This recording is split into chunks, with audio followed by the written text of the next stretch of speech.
Sud Radio, faut que ça change. Anthony Martin Smith. Bonne soirée à vous, si vous nous rejoignez sur Sud Radio, vous êtes de plus en plus nombreuses et nombreux à nous rejoindre, merci pour ça. À mes côtés pour cette émission, Emmanuel Del Secco, bonsoir à vous. Bonsoir. Ce soir, le sujet, Emmanuel, ce sera le sujet de l'errance diagnostique, un vaste sujet, une grande question qui touche des milliers, voire peut-être des millions de personnes.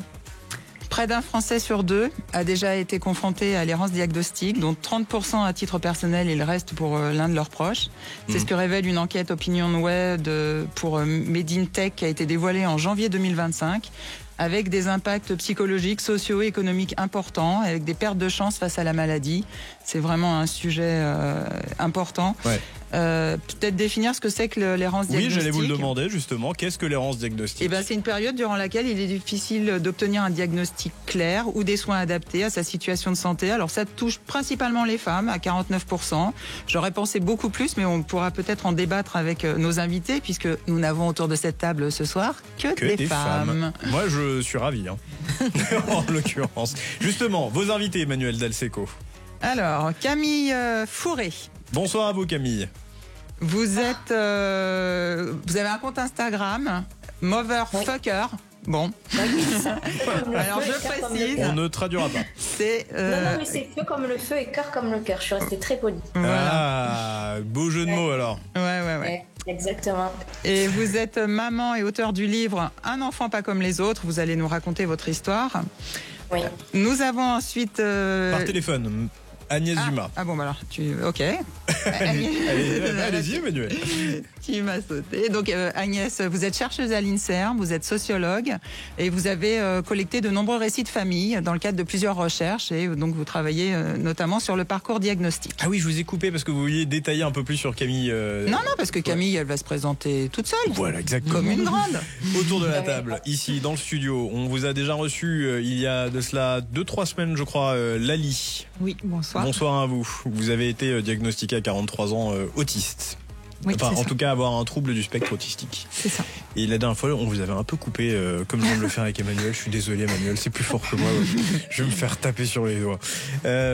Et on a décidé de vous réinviter. Parce que l'errance diagnostique, vous l'avez vécu quand même pendant plus de 40 ans. C'est ça. Voilà. Et c'est aussi pourquoi on voulait vous donner de nouveau la parole ce soir. Vous le savez, sur Sud Radio. Je participe à sudradio.fr pour venir témoigner dans l'émission, nous parler de votre quotidien et puis dire aussi les vérités qui fâchent. Emmanuel Del Secco, ensuite notre dernier invité. Marie-Agnès Kaderbi, vous êtes chargée des filières de soins au sein de l'association Endomine et vous avez à titre personnel aussi, vous vivez avec une endométriose. Bonsoir. Exactement. À vous. Bonsoir. Et merci d'être ici sur Sud Radio. Allez, Sud Radio, faut que ça change. Sud Radio, faut que ça change. Anthony Martin Smith. Et avant d'aller plus loin, je voulais juste saluer Mohamed, ce chauffeur de VTC qui m'a amené jusqu'ici au studio. Et je lui avais promis que je le saluerais parce que effectivement, ces gens-là jouent un rôle essentiel dans la mobilité des personnes aussi en situation de handicap. Donc bonjour à lui. Je sais aussi qu'il est papa d'un enfant en situation de handicap. Donc j'aime bien saluer aussi les gens que je croise. Emmanuel Del Secco. L'errance diagnostique, on le disait, c'est aussi un sujet au-delà même du handicap ou de la pathologie, quand on sait ce que c'est, qui crée énormément de difficultés pour les Françaises et les Français. Mais alors, qui crée des difficultés à la fois pour les personnes concernées et parfois aussi pour les parents, mais ça on pourra peut-être y revenir plus tard. Enfin non, je vais donner tout de suite un exemple très concret. L'ostéogenèse imparfaite, maladie des os de verre, avec un squelette très fragile qui se casse parfois à la moindre caresse.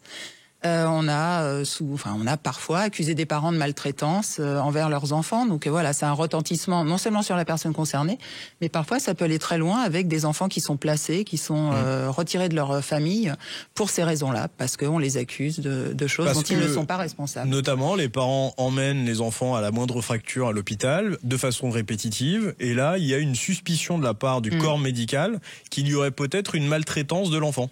Mais ça vaut aussi dans le champ de l'autisme. Il y a l'affaire Rachel qui a défrayé la chronique. Elle disait que ses enfants étaient probablement autistes et on l'a prise pour une mère manipulatrice et ses enfants ont été retirés. Donc, enfin voilà, ça peut concerner de nombreux troubles et handicaps. Justement, Camille Fouret, vous êtes auteur, autrice, on dit comment ? Autrice. Autrice, voilà, autrice. Et puis maman aussi, hein, et puis autrice du coup du livre Un enfant pas comme les autres. Exactement. En librairie bientôt ? Non, déjà. Déjà ? Alors il est sorti, oui, le 12 mars aux éditions Larousse, oui, ça y est, il est né. Non, parce que pour tout vous dire, sur ma fiche, il y a marqué 3 points d'interrogation. Ben oui, j'attendais l'info. Du coup, je vous retourne les 3 points d'interrogation. Donc depuis le 12 mars, on peut retrouver Un enfant pas comme les autres. Avec vous, Camille Fouret, vous racontez donc cette histoire de maman et celle de votre enfant ? Oui, alors on va dire que ça raconte la famille que nous étions avant d'être concernés par le handicap, le combat, parce que pour le coup, nous sommes des gens très optimistes, mais alors cette errance médicale, elle nous a complètement assommés, et ça a été la période la plus compliquée que nous avons vécue. Les médecins vous disaient, votre enfant prend son temps. Ah oui, voilà, grosso modo c'était ça. Et puis une fois qu'ils se sont un peu vite alarmés d'un coup du jour au lendemain, ben là c'est nous qui étions dans un déni complet. Et donc on a pris aussi du temps pour accepter ce qu'ils venaient de nous dire. Et après les délais ont été très très longs afin de pouvoir avoir des rendez-vous et ainsi que les résultats. Alors là c'était encore pire. Ils pensent d'abord à une maladie génétique avant que le diagnostic de paralysie cérébrale soit posé.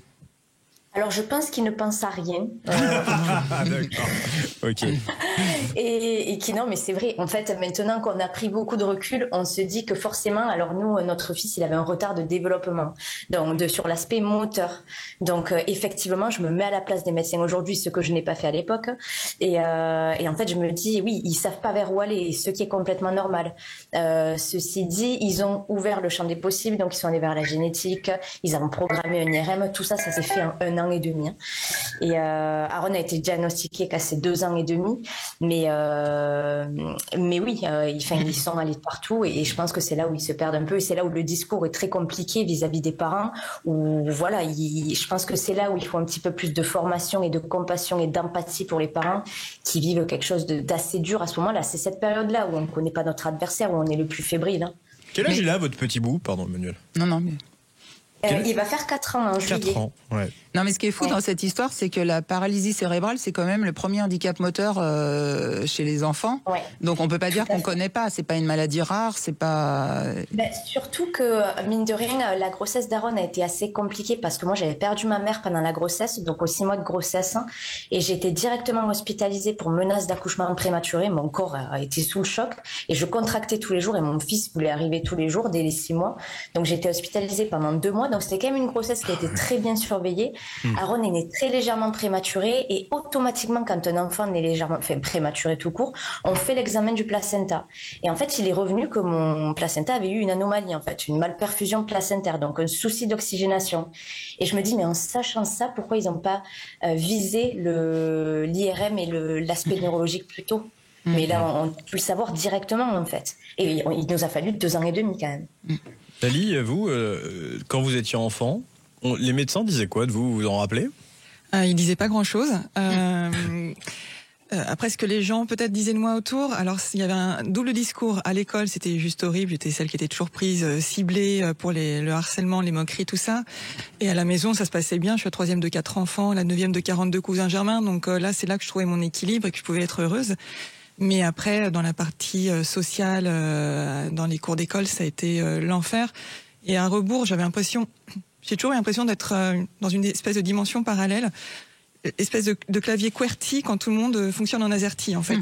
Donc au final, ça donne les mêmes fonctionnalités, mais les raccourcis clavier sont pas pareils, etc. Et donc il y a toujours eu une espèce de décalage entre les autres et moi. Mais bon, les médecins ne pouvaient pas dire grand-chose parce que le diagnostic chez la femme autiste n'était pas posé. Je suis née en 77, je suis une vieille dame. N'était pas posé à l'époque. Arrêtez, Lali, vous allez me faire pleurer là. Et non, mais heureusement finalement que j'ai pas été diagnostiquée parce que ça n'aurait pas été d'autisme. Donc ils auraient posé n'importe quel type de diagnostic, mais pas ça, pas le bon. Aujourd'hui, ça vous fait du bien malgré tout qu'il y ait ce diagnostic de posé. Est-ce que ça change votre quotidien ? Complètement, parce que ça explique beaucoup de choses. Déjà, ça m'a réconcilié avec moi-même en me disant que je ne suis pas que bizarre ou celle qui dérange ou que j'ai un dysfonctionnement. C'est juste que je fonctionne comme un clavier QWERTY et pas AZERTY. Et surtout, le diagnostic a permis d'avoir des soins qui étaient associés, l'accompagnement qui va avec, parce que si on s'arrête au diagnostic, c'est quand même quand on vous offre un super Lego. Et si vous n'avez pas le mode d'emploi pour construire, voilà, vous êtes content, vous avez votre Lego, mais après vous pouvez pas jouer.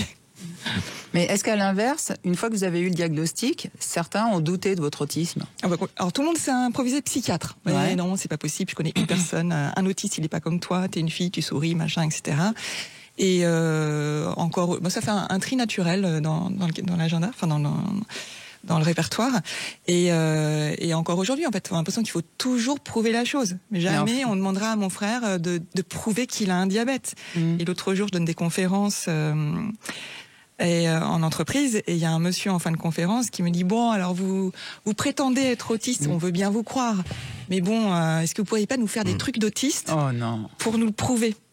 Moi, je vais rétorquer: vous avez l'air d'être une personne intelligente, on veut bien vous croire, est-ce que vous pouvez pas nous dire des choses de personnes intelligentes pour nous le prouver? J'ai un peu ce tac au tac qui est souvent mal vécu. Et vous, Camille Fauré, on vous a aussi demandé de dire à votre enfant qu'il fasse des trucs d'autiste? La question est volontairement absurde, mais... Non, après, si on voit que les gens nous regardent bizarre quand on se gare sur une place handicapée, on peut lui dire: vas-y, bave un peu. Mais non, pas du tout. Comme dans Intouchable. Ouais. Non, du tout. Alors, vous, Marie-Agnès... Oui. On va parler d'un autre sujet, mais qui touche aussi quand même à l'errance diagnostique, celui de l'endométriose, et qui touche quand même 1 à 2 femmes sur 10. Voilà. Merci 2 à 4 beaucoup. millions de personnes en France. C'est considérable, ce chiffre-là. Voilà. C'est-à-dire qu'en gros, moi, pour avoir eu des collaboratrices, par moment, il y a ces remarques un peu désobligeantes de la part des hommes qui ne comprennent pas pourquoi... que des hommes. Alors, oui, effectivement, mais qui ne comprennent pas pourquoi, au moment du cycle menstruel, ce puisse être douloureux. Aussi douloureux. En fait, les remarques, elles viennent de la société de manière générale, parce que les règles sont assimilées à la douleur, et du coup, pour tout le monde dans l'inconscient collectif, c'est normal d'avoir mal pendant ces règles. Mais juste pour mettre un parallèle par rapport à la douleur de l'endo, l'endométriose, quand on nous demande comment t'as mal à quel point, parce que moi aussi j'ai mal quand j'ai mes règles, parce que je trouve que les remarques les plus piquantes et les plus dures viennent des femmes, pas des hommes. Parce qu'elles ont leurs règles, et elles les ont majoritairement et heureusement normalement. Du coup, en fait, elles n'arrivent pas à comprendre qu'une collègue, une cousine, une sœur puisse ne pas pouvoir se lever pour aller travailler ou aller à l'école parce qu'elle a trop mal. La douleur, il faut savoir que personnellement, j'ai été opérée une bonne dizaine de fois avec l'endo, et je préfère me faire opérer tous les mois plutôt que d'avoir mes règles. C'est fort quand même. Enfin, c'est fort. Je veux dire, c'est considérable, et moi je trouve ça. Je suis incapable de comprendre ce genre de douleur parce que je les vis pas en tant qu'homme. Par contre, je n'ose imaginer ce que vous vivez dans ces moments-là, et du coup, c'est quand même très difficile quand on ne connaît pas ce type de douleur de se projeter, et pour autant on ne peut avoir que de l'empathie, parce que malheureusement vous n'êtes pas la première femme, ou en tout cas que j'entends sur ce genre de témoignage. Mais Lali, comme Marie-Agnès, en fait, on vous a souvent dit, c'est dans votre tête. Enfin, on a beaucoup psychiatrisé, entre guillemets, vos douleurs. Majoritairement. Et puis après, il faut aussi se dire que c'est des douleurs qui apparaissent, en tout cas dans mon cas, dès les premières règles. Donc j'avais 13 ans. Et que jusqu'à ce que j'ai la force d'exprimer les choses, je m'obligeais au silence, parce que les adultes ne validaient pas ma souffrance. Et ça aussi, c'est un sujet dans l'errance, parce qu'on a mal, mais on te dit: ah, mais il faut que tu serres les dents, tu vas les avoir jusqu'à ta ménopause. L'infirmière scolaire qui te dit ma cocotte, t'es un peu douillette, etc., etc. T'as pas contrôle aujourd'hui. Ouais, c'est exactement ça. Tu peux pas aller à faire du sport, c'est parce que t'aimes pas le sport. Bon, bref, voilà. Agnès Dumas, vous êtes chercheuse à l'INSERM, vous êtes sociologue.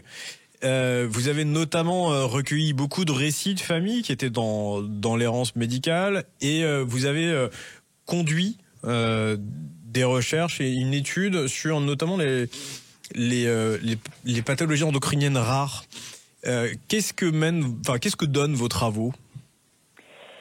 Écoutez, pour repartir déjà de l'enquête qui a été menée dans les maladies rares endocriniennes, c'était sur des lipodystrophies d'origine génétique. Enfin bon, c'était assez emblématique des cas de maladies rares parce qu'il y avait près de 12 ans de délai d'années avant entre les premiers symptômes et le diagnostic. Et c'est assez énorme. Et ce qu'on voyait, c'est que bon, c'est pas une différence de sexe, de lieu de naissance ou de résidence. Mais par contre, le fait que votre mère elle ait un niveau d'études plus élevé ou moins élevé, ça pouvait jouer sur ce délai. Donc, on passait de 3 ans, selon qu'on a une origine sociale plutôt élevée, à 14 ans quand on a une origine sociale moins élevée. Donc voilà ce que ça donne. Déjà, c'est des inégalités sociales vraiment dans les parcours de soins et dans l'accès aux soins. Ouais. Et pour les pardon, vas-y. Et pour les récits, c'est déjà souvent des mères qui en parlent, qui participent aux études, mais qui de toute façon prennent soin de leurs enfants, parce qu'en fait la division sociale de prendre soin des enfants est encore très très genrée. Ce sont les mères qui s'en occupent. Et ce qu'on a remarqué nous dans les études que j'ai pu réaliser, c'est que ce soit au moment du diagnostic ou même après, les femmes qui sont de niveau social plus élevé, elles se sentent plus en mesure de tenir tête, si vous voulez, et de réessayer, réitérer les demandes et les examens, etc. Et donc du coup, il y a ces inégalités sociales, elles se créent aussi parce que non seulement on a plus de ressources, mais aussi on ose plus insister auprès des professionnels de santé parfois. Passionnant. Agnès Dumas, vous ne bougez pas non plus, Camille Fourré, vous ici autour de la table et derrière votre radio. On revient juste après cette courte page de pub. Sud Radio, faut que ça change. Anthony Martin-Smith. De retour sur l'antenne de Sud Radio. Merci d'être encore là et puis merci de nous rejoindre si vous venez de vous connecter sur Sud Radio. Sudradio.fr pour retrouver l'intégralité des émissions en replay et puis évidemment vous pouvez participer, venir témoigner dans l'émission en nous écrivant à jeparticipe@sudradio.fr. Emmanuel Desseco, nos invités, sont toujours autour de la table et à distance en Zoom et par téléphone avec Camille Fourré. Vous êtes en Zoom à distance avec nous. On a aussi Agnès Dumas, vous êtes chercheuse à l'INSERM, sociologue. Nous avons autour de la table Marie-Agnès Caderby et puis Laly Dugelet qui était juste avant avec nous dans l'émission. Emmanuel Desseco.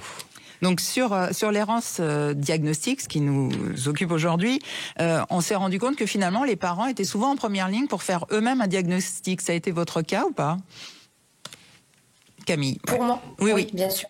C'est-à-dire que effectivement, nous, au bout d'un moment, ce qui nous a apporté le plus de réponses, ça a été vraiment les autres parents. Moi, je me suis tout de suite sentie très seule parce qu'on n'avait pas de réponse pour avoir les résultats des examens. C'était très très long, les médecins étaient très brefs et je pense qu'ils se protégeaient et ils voulaient pas nous donner de pistes. Et en fait, ça a beaucoup été un travail de père aidance sur des groupes Facebook, sur Instagram, où c'est d'autres parents dans des situations similaires qui nous ont mis en fait sur le chemin et ça a été toujours le bon chemin. Pour le coup, les meilleurs conseils et les meilleurs tuyaux ont été vraiment d'autres parents concernés. Donc oui, forcément, à un moment donné, on commence à se faire un petit diagnostic. Donc pour avoir des conseils, vous recommandez vraiment de vous rapprocher des associations parentales et vous aussi apparemment, Marie. Des associations de patientes. Ouais. Oui, et de patientes évidemment. Oui. Agnès Dumas, justement, les femmes elles sont manifestement les plus exposées à l'errance diagnostique. Alors, c'est un peu complexe en fait. L'étude que vous citiez en préambule, elle mélange plusieurs types de maladies somatiques, psychiques. En fait, il y a des mécanismes qui sont assez complexes, à la fois parce qu'il y a une expression des symptômes qui est différente entre hommes et femmes. Ensuite, il y a un recours aux soins qui est différent. Et après, par-dessus ça, il y a les professionnels de santé qui réceptionnent les choses de manière différente aussi. Et vos invités ont évoqué le cas de l'endométriose, mais il y a la fibromyalgie aussi qui est bien connue sur le fait que en fait, on ne donne pas assez de considération aux symptômes douloureux des femmes qui sont censées, parce que elles sont plus faibles ou féminines, plus facilement exprimer à la plainte et donc on la prend un peu moins au sérieux. Mais il y a d'autres maladies où il y a vraiment des biais encore plus importants qui soit explique le fait que les femmes elles sont sous-diagnostiquées pour l'infarctus du myocarde ou pour l'autisme à cause justement de ces biais un peu, de ces stéréotypes qu'on dit, des stéréotypes de genre, c'est-à-dire que c'est pas les hommes sont comme ci ou les femmes sont comme ça, mais on va penser l'homme, on va penser la femme comme ci ou comme ça, et donc la femme plus faible, plus vulnérable, l'homme plus fort, plus stoïque, et donc tout ça amène à effectivement peut-être une moins bonne, une différence prise en compte des symptômes par les professionnels de santé. On le disait, donc on se rapproche des associations de parents pour avoir des aides et des pistes. J'imagine qu'on se rapproche aussi d'Internet, qu'on va taper un peu les symptômes. Et de l'intelligence artificielle. Mais ça, j'aimerais qu'on en parle après, l'intelligence artificielle, parce que j'ai une question vraiment qui, je pense, ça peut être un recours. Je ne maîtrise plus rien dans cette émission. Non, mais je pense que toutes les trois, vous pouvez répondre à ça. Vous avez consulté Internet ? Moi, je me suis auto-diagnostiquée, donc c'est Marie-Agnès, grâce à Internet. C'est-à-dire que pendant 15 ans, j'ai consulté des professionnels de santé, gastro-entérologues, gynécologues, médecins généralistes, kiné, tout. Et en fait, un jour, je suis tombée sur un article sur un réseau social d'une amie qui repartageait la liste des symptômes de l'endo et qui poussait les femmes qui avaient ces symptômes à consulter un professionnel formé, donc de bien chercher un professionnel formé pour que la personne puisse poser un diagnostic. Donc c'était, moi dans mon cas, c'était un auto-diagnostic grâce aux réseaux sociaux. Donc oui, Internet aide. Lali, pareil, Internet aussi. Alors ça a été à la faveur d'une rencontre avec une jeune fille que j'ai pris en stage. Quand elle est rentrée dans la pièce, ça a fait tellement un effet boomerang. Pour la première fois de ma vie, tout était simple avec une personne, les relations, la communication, etc. Elle était en processus de diagnostic d'autisme à ce moment-là, donc je me suis renseignée parce que vraiment on se ressemblait beaucoup. Donc oui, via Internet en 2007, j'ai fait des tests qu'il faut pas faire, mais que j'ai fait quand même. Voilà, parce qu'il faut vraiment se méfier aussi de ce qu'on trouve aussi sur Internet. Alors Emmanuel Lesgault, je peux parler d'intelligence artificielle ou pas ? Oui, ça dépend. Ça dépend quelle question vous allez poser. Moi, j'en ai une très précise. Allez-y alors. Non, c'est qu'en fait, c'est un peu vu comme le diable dans de nombreux domaines. Mais est-ce qu'on pourrait pas imaginer que ça pourrait venir au secours de tous ces patients avec un espèce de répertoire mondial des symptômes et des maladies qui permettrait d'avoir des pistes. Je pense notamment dans le cadre des maladies rares où il y a plein de symptômes différents avec plein de traitements par plein de spécialistes qui se renvoient la balle, qui disent non, de mon côté ça va bien. Enfin, est-ce qu'on peut imaginer que l'intelligence artificielle permettrait comme ça de créer une espèce de base qui pourrait... J'aurais posé à peu près la même question. Mais mieux. Non, justement. Moi, je pense que c'est un petit peu dangereux encore aujourd'hui. Parce que, en tout cas, moi, je commence à bien pratiquer l'intelligence artificielle sur des sujets que je connais extrêmement bien. Donc, les troubles du neurodéveloppement et le nombre de bêtises qui ressortent, d'hallucinations sur ces IA, c'est trop conséquent en fait. Donc quelqu'un qui ne s'y connaît pas vraiment peut avoir l'impression de trouver des réponses qui en réalité sont biaisées, sont fausses, voire sont l'objet d'interprétation. Peut-être le risque de l'automédication. Exactement. Agnès Dumas, vous en pensez quoi, vous, de votre regard de chercheuse?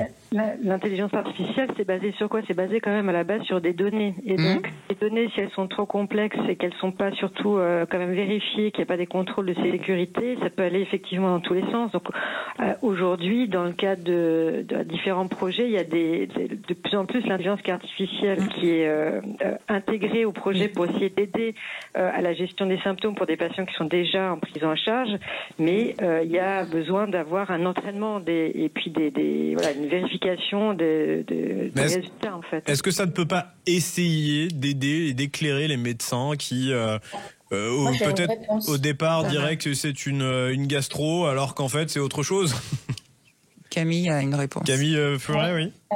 Alors, il faut savoir, par exemple, moi, je fais partie de la Fondation de paralysie cérébrale et ils soutiennent justement un projet qui est le projet Ensemble qui a pour détecter la paralysie cérébrale avant les 6 mois de l'enfant. Et donc, j'ai assisté à la conférence il y a quelques mois. Et pour le coup, alors oui, il va falloir beaucoup de rigueur et beaucoup de vérification, mais grâce à l'intelligence artificielle, grâce à l'analyse des mouvements généraux, donc en mettant une caméra au-dessus d'un enfant, en observant ses mouvements, grâce à l'analyse de certains certains mouvements archaïques, etc., on va pouvoir savoir, par exemple, et coordonner toutes les données du même médecin qui habite sur un autre continent, etc. Et grâce à ça et grâce à tout, en fait, ce traitement de données, ils vont réussir, et ça a pour but pour cette recherche, de pouvoir détecter en tout cas n'importe quelle lésion, de pouvoir aider l'enfant en disant quel type de rééducation. Donc nous, pour le coup, pour la paralysie cérébrale, c'est quelque chose de très prometteur, qui forcément c'est quelque chose de nouveau, mais je pense qu'ils sont en train de le prendre sous un très bon angle. Donc nous en tout cas, ça reste très positif. Agnès Dumas, vous pensez que ça peut aider les médecins ? Toute la question, en 10 secondes. Oui, en fait, il y a des études qui montrent que des fois, l'IA n'a pas de biais cognitif par rapport aux médecins qui peuvent en avoir. Après, voilà, toute la question, c'est les données qu'on met dedans et qui vont en ressortir des résultats qui sont très dépendants de tout ça. Ok. Merci beaucoup, Agnès Dumas. Vous êtes chercheuse à l'INSERM, vous êtes sociologue. Merci, Marie-Agnès. Pardon, Caderby, j'ai du mal, pardon. Emmanuel Dalseco, également merci à Lali Hugelet et puis aussi à vous, Camille Fouret. Je le rappelle, vous avez dit chacune un bouquin, Emmanuel Dalseco, très rapidement. Camille, Un enfant pas comme les autres. Lali, L'autisme est mon super pouvoir, hein, pas un super pouvoir. C'est pas peine de. Et Marie-Agnès. Oui. Moi, j'ai juste parlé de l'association Endomind et voilà. Merci en tout cas d'avoir été là. Vous ne bougez pas sur Sud Radio. Juste après la pub, les informations, la dernière journée du Top 14 et le multiplex avec Alexandre Priam et son équipe. À la semaine prochaine sur Sud Radio.